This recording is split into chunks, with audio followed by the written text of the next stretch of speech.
Today, we're going to talk about an introduction to something called interval notation. So interval notation is really an efficient way for which you're going to express your answers. The most common places to use interval notation is domain and range, which you're going to see throughout the next couple of lessons. But this is just an introduction to get you used to it. You probably won't have mastered the technique after this short lesson, but it's a good way to kind of get you started.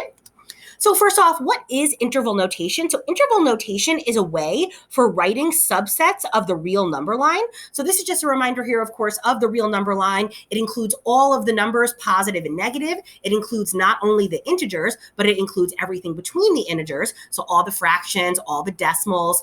So again, this here is just a reminder of what the number line looks like, which is something that you're familiar with. Let's say instead of including all of the numbers, you wanted to just include a part of them. Well, that's where the idea of interval notation comes in. So again, just to kind of start you off with something that you're familiar with, let's say you had the number line and you wanted to denote just a small subsection of those numbers. You would go ahead and you would draw a graph. You would use a filled in circle to indicate if you wanted to include one of the end values, like we do here in 20, or you would use an open circle if you don't want to include that value, like we do here in 0.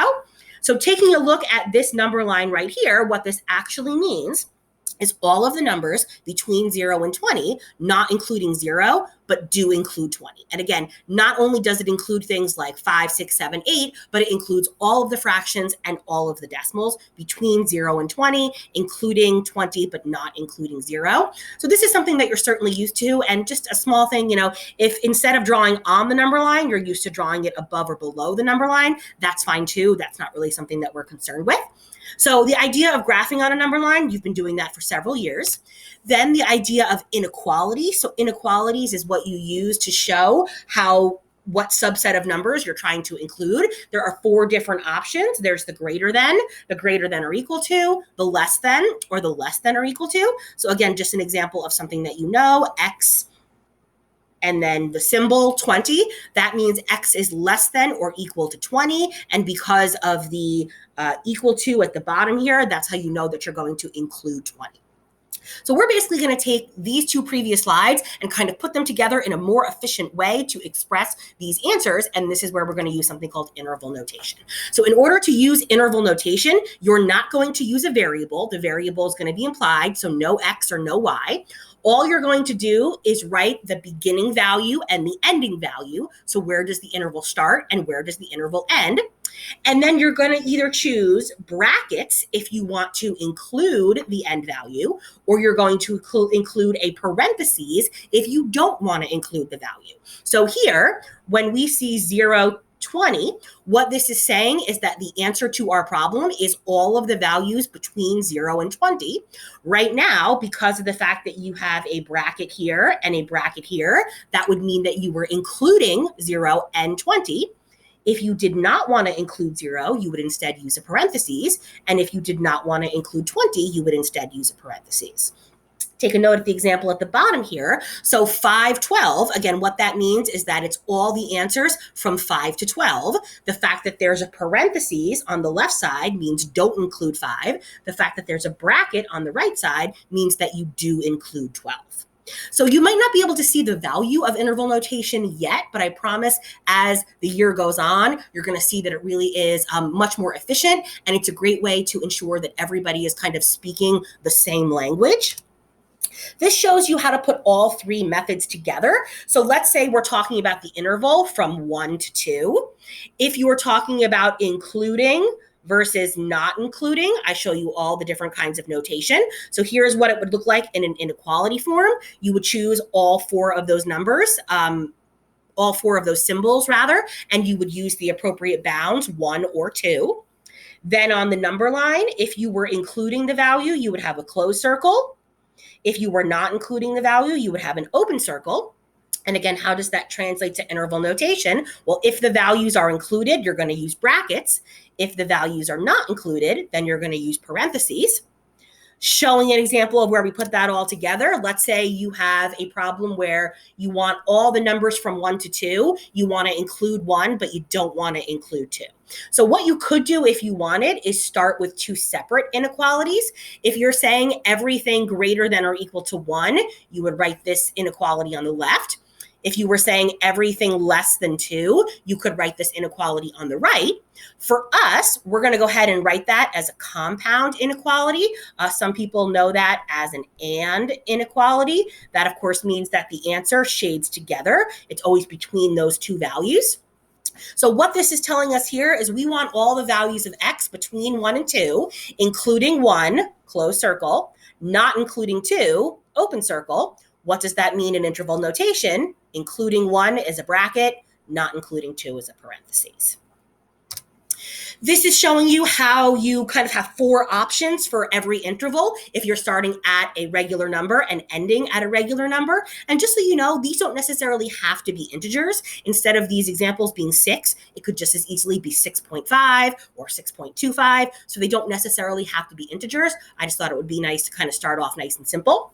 So if your answer is between 2 distinct values, these are always going to be your 4 different options. So notice here in the first number line, you're saying all the answers between 2 and 6, including 2 and 6. So including means you're going to have equal to's, closed circles, and brackets. In the next example, you want all the answers between 2 and 6, but not including 2 and 6. So open circles and parentheses. And then notice in the final 2 answers, you have a mix. So in the third one, you're including 2, but not 6. And in the fourth one, you're including 6, but not 2.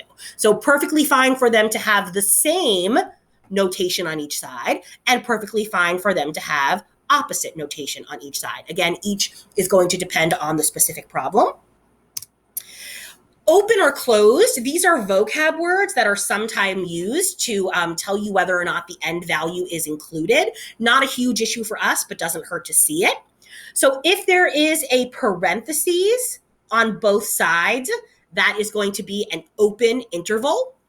If there is a bracket on both sides, that is going to be a closed interval. If you have one of each, then you are going to be open wherever the parentheses are, and you are going to be closed wherever the brackets are. So again, that's just kind of some vocab words, open or closed, not a huge issue for us, but doesn't hurt to mention it. Notice that everything we've done so far has been a finite answer from some number to some number. You can also have answers that are infinite length, meaning they go on and on and on. So what would that look like? So let's say you have an answer that is strictly greater than or equal to, less than or equal to. That means that the numbers either keep getting bigger and bigger and bigger, or smaller and smaller and smaller. So if the numbers keep getting bigger and bigger and bigger, you're eventually heading towards the biggest number that exists, which would be positive infinity. If the numbers are getting smaller and smaller and smaller and smaller, you're heading towards the smallest number that exists, which would be negative infinity. So what would that look like both on a number line and with interval notation? So let's say you want x to be greater than or equal to 3. That means that the answers keep getting bigger and bigger and bigger, starting with 3. Because you want it to be equal to 3, that's why you have a bracket and why you have a closed circle. Because you keep getting bigger and bigger and bigger, on the number line, you would just have an arrow going to the right. And in your interval notation, if you're getting bigger and bigger and bigger, you're approaching the biggest positive number that there is, which would be positive infinity. Now, just so you know, you don't have to put the plus there. It's kind of implied. So if you just put infinity, that's okay too, but that's up to you. Notice that every single time we use parentheses, we are always, always, always going to use parentheses. Why is that? Well, because we're not ever actually going to get to infinity.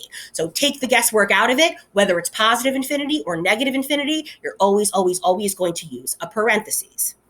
When it comes to infinities, these are the 4 different examples.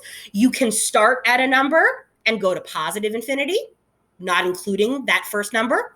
You can start at a number and go to positive infinity, and you do include that first number. You can then also be smaller than a number. If you're getting smaller and smaller and smaller, the smallest value that you could ever hope to approach would be negative infinity.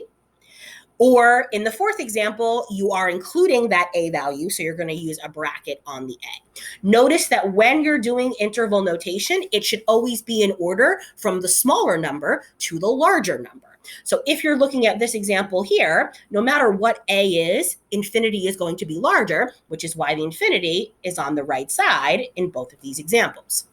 For these two problems, no matter what A value you start with, as you go less than that value, you're always getting smaller and smaller, which is where the negative infinities are. So that's why the negative infinities are always on the left, and then whatever the A values are have to be larger than negative infinity, so those are going to go on the right. So it always has to be the smaller number to the bigger number. Suppose that there are no limits on your answer. Suppose that it's every number, which you are used to calling all real numbers. Perhaps some of you even use this fancy R to denote all real numbers. From this point forward, if you want to say all real numbers, you are going to have to write this right here, negative infinity to positive infinity. That implies all real numbers. And again, while you have to put the negative, you don't have to put the positive. That's implied, but certainly that's up to you. What if you have more than one interval? So again, a few slides back, we talked about a compound inequality, which was an and. This is what we would call an or compound inequality. So that means that the intervals shade away from each other. Perfectly fine. We can still do that both with inequality notation and with number line notation. And here's how it would translate into interval notation. So again, notice that this picture right here translates immediately into this interval notation. So this piece here is everything less than or equal to 2. If you're getting less than or equal to 2, you're getting smaller and smaller and smaller to negative infinity, since you're never actually going to get there, parentheses. Including 2 means a bracket. Then for the second piece, greater than 3. So not including 3 means parentheses. Getting bigger and bigger and bigger to infinity. And again, whether it's positive infinity or negative infinity, you're always, always, always going to use a parentheses. Notice how whatever area of the number line is not shaded, we are going to use this symbol here, a U. What this means is a union, and it's the joining together of two different answers. So they're telling you, here's one part of the answer, and here's the second part of the answer. So whenever you have breaks in the intervals, you're going to put a U to join those two sets. Eventually, you're going to have more than 2 sets, 3, 4, 5 different sets. But for now, if you ever have to take a break in your answer, you're going to use that U, which again means a union. In summary, these are all the different possibilities, or at least most of the possibilities so far, showing you the interval notation on the left. And again, compared to the other 2 columns, it's kind of the most succinct, the most efficient. So that's the one that we're going to be using kind of from this point forward. Then in the middle shows you how it directly corresponds to the inequalities, and then finally what it would look like on the number line. So as you go to do practice problems with interval notation, or as you apply interval notation in the future, you can always refer back to this slide if you want to. Notice that in these examples, they're kind of just mystery values, A and B.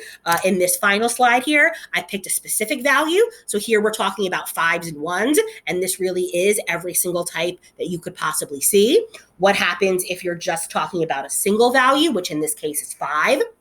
What if you're between 2 values, which in this case would be 1 and 5? Or what if there's a break and it's on the outside of 2 values? And again, that is where you would use your unions. This is another great place for you to look back on if you ever need to see all the different kinds of interval notation.